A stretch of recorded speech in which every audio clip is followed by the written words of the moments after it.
In 2015, Dell released the Alienware M15 R2 with NVIDIA GTX 965M for $1,200. 1 year later, Dell released the Alienware M15 R3 with an NVIDIA GTX 1060 for $1,250. This model provided an 80 to 200% increase in gaming performance over the Alienware M15 R2 released just 1 year prior for only $50 more.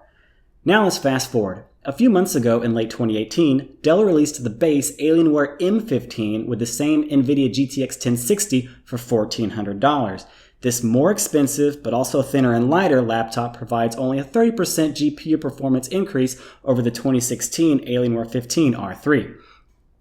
Now, in 2019, Dell released the Alienware M15 with RTX 2060 for a whopping $1,900 base price. Does this base model laptop give a large enough graphical performance increase to justify the higher cost? Is ray tracing worth it right now? And is the Alienware M15 with RTX 2060 worth your money? Let's find out.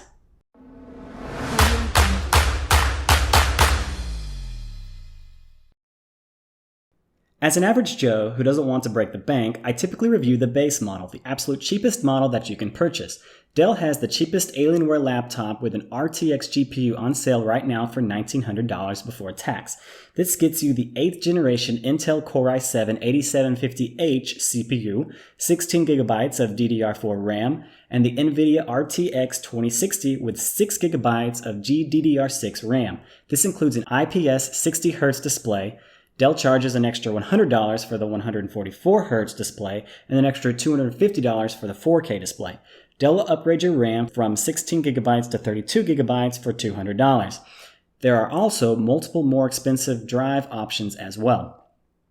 The only thing I upgraded was to have Dell anodize the top cover red, which also gives me 144Hz display. This Nebula Red option increases the price $130.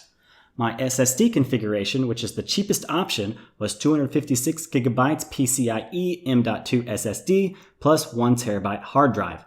The battery is 60 Wh lithium ion. There is a 90 Wh option for $50 more, but you lose the hard drive bay option. You can run 2 M.2 SSDs though. Although slim, the Alienware M15 doesn't sacrifice on ports. The 2019 version has the same ports as the 2018 version. On the right side, it includes 2 USB 3.0 ports. On the left side, it includes 1 USB 3.0 port, 1 gigabit Ethernet jack, a 3.5mm headphone jack, and the Noble lock slot. The back has even more ports. It includes an HDMI 2.0 port, a mini display port, a Thunderbolt 3 port, a power jack, and the Alienware Graphics Amplifier proprietary port. I am happy that Dell gives you the option to use either the Alienware Graphics Amplifier or a standard Thunderbolt 3 external GPU. There is no SD card slot though.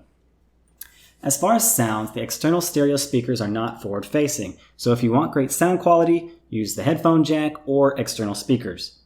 Regarding the display, as I said before, upgrading the color to red increased my 1080p screen's refresh rate from 60Hz to 144Hz. As a result, fast-paced gaming should run especially smooth. The screen is bright, the colors pop, and at the top of the screen there exists a 1080p webcam, which is way better than most laptop 720p webcam. The Precision trackpad is 4.1 by 2.5 inches in size. The trackpad has some of the best tracking in Windows. That said, it is a little small for my tastes. Does it pass the finger roll test? Kind of. But it's not as sensitive as Apple trackpads. The thing that bugs me is that the trackpad has an issue when I lightly click on it. It will make a sound like it's clicking, but it's not registering anything. Then upon pressing harder, it will finally register the click. Because of this, I can't recommend the trackpad for daily use. Use a wired or Bluetooth mouse. We have to talk about heat on this laptop. Yes, I know it's a gaming laptop and it's going to be hot, but let's talk about it anyways. The vents above the keyboard are a cool feature, but the laptop still gets warm on my lap when all I'm doing is typing in OneNote. I would leave the laptop sitting and the fans would kick on to allow jet engine speed. I fired up Witcher 3 and played for 30 minutes, and the laptop would be burning my knees. I would recommend you use a desk when gaming. The battery life averaged 4 hours with the 60 Wh battery. You should be able to get another half hour with the 60Hz screen and almost another 2 hours with the 90 Wh battery.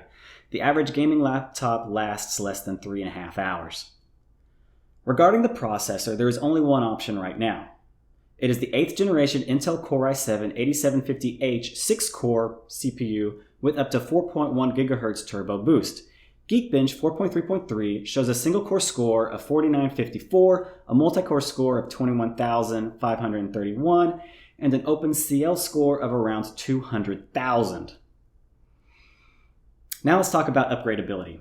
The upgradability on this is top-notch. You have access to 2 RAM slots, 2 NVMe drives, a 2.5-inch SSD slot if you're using the 60 watt-hour battery, and the Wi-Fi card, and the battery itself. 4 gold stars for Dell. Finally, let's talk about the gaming performance. If you're going to get a laptop this loud and hot, it better play games very well, and the Alienware M15 doesn't disappoint. GTA 5 benchmarks at 1080p max settings around 60 frames per second. Doom benchmarks at 1080p max settings around 144 FPS. Rise of the Tomb Raider benchmarks at 1080p max settings around 85 FPS, and the original Tomb Raider benchmarks at 1080p max settings around 119 FPS. I also wanted to run Tomb Raider benchmarks at 720p low settings to compare this laptop to other non-gaming laptops I reviewed in the past. Using the lowest setting possible, Tomb Raider benchmarked at 333 frames per second average. As a result, although the RTX 2060 isn't the strongest graphics card, any game can be played at almost max settings. You can scale back some of the settings from there to get a higher FPS if necessary. Also, you should expect to hear loud fans while gaming. I had mining rigs quieter than this. What about ray tracing, you might ask? Battlefield 5 stutters with max settings and ray tracing turned up to the max. For 60 FPS, you can decrease the texture option and the ray tracing quality to get what you need. What I'm trying to say is, an RTX 2070 Max-Q and 2080 Max-Q card isn't required if you want ray tracing. If you don't care about ray tracing, you might ask how the RTX 2060 compares against the GTX 1060 and the GTX 1070 Max-Q.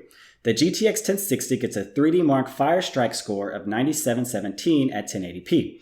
The GTX 1070 Max-Q gets a score of 12,497 at 1080p, and only around 18% increase in real-world FPS over the GTX 1060. The RTX 2060 gets a score of almost 14,000 at 1080p and around 30% increase in real-world FPS over the GTX 1070 Max-Q and around 55% increase in real-world FPS over the GTX 1060. All this said, I remember the performance increase from the GTX 960M to the GTX 1060. To me, the performance increases seen between the 1060, the 1070 Max-Q, and the 2060 are subtle when compared to the performance increases between the 960M and the 1060. That leads me to my last topic. Do I recommend the 2019 Alienware M15 with the RTX 2060, the 2018 Alienware M15 with GTX 1060, or the 2016 Alienware 15 with GTX 1060? Let's start with the 2016 Alienware 15 R3 with the GTX 1060. Rise of the Tomb Raider benchmarks with max settings at 55 frames per second, and you can buy this laptop used on eBay for $850. I would say that is a pretty good deal right now. Next, we have the 2018 Alienware M15, again with the GTX 1060. Rise of the Tomb Raider benchmarks with max settings on that laptop at 65 FPS, and you can buy this laptop new at Dell for $1,400. You're paying a premium for slightly better performance and a lighter chassis. Finally, we have the 2019 Alienware M15 with the RTX 2060. Rise of the Tomb Raider benchmarks with max settings on this laptop at 85 frames per second, and you can buy this laptop new at Dell for $1,900. You are paying another premium for slightly better performance and the opportunity to play with ray tracing. So in conclusion, should you buy the 2019 Alienware M15 with the RTX 2060? If you really want ray tracing now, then the Alienware M15 with the RTX 2060 is your cheapest option through Alienware. You'll just have to pay a premium for it at the base price of $1,900. I hope Alienware and other manufacturers come down in the price for these laptops with the RTX GPUs soon. If you want the most affordable and light Alienware laptop, then I recommend the Alienware M15 with GTX 1060 card. You'll be sacrificing some more performance over the RTX 2060 card, and you won't get ray tracing capability. If you want the most affordable laptop with very capable specs, then I recommend finding a used Alienware 15 R3 with the GTX 1060. You'll be sacrificing even more performance and you won't get ray tracing, but $850 is a lot more affordable than $1,400 and $1,900 for the other two laptops. Let me know what you think down in the comments below. Is ray tracing worth it to you? Do you think RTX cards are overpriced at this time? Click like if you like this video, please subscribe if you want to see more, and check out dansbesttech.com for a full written review. Whew, my arm is tired.